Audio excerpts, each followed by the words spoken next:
আমরা যেটাকে ডেল্ট শোল্ড বলি, ওয়েট ছাড়া যেটা ফ্রি হ্যান্ড, সেটা এভাবে মারতে হয়।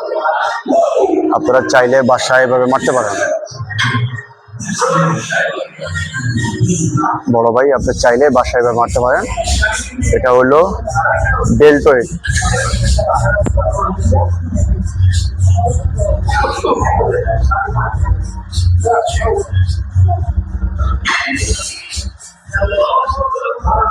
এটা হলো ডেল্টের জন্য। আর শোল্ডারের জন্য আপনি চাইলে খালি হাতে এভাবে মারতে পারেন, যেহেতু ওয়েট ছাড়া ফ্রি হ্যান্ড।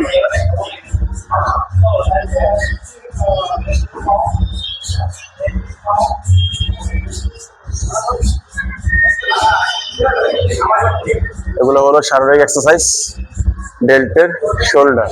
আপনি বাসায় চাইলে খালি হাতে এগুলো মারতে পারেন ওয়েট ছাড়া। এটা হলো ডেল্টের, আর এটা হলো শোল্ডার। শোল্ডার প্রেস যেটা আমরা ওয়েট দিয়ে মারি, আপনি বাসায় চাইলে খালি এগুলো মারতে পারেন।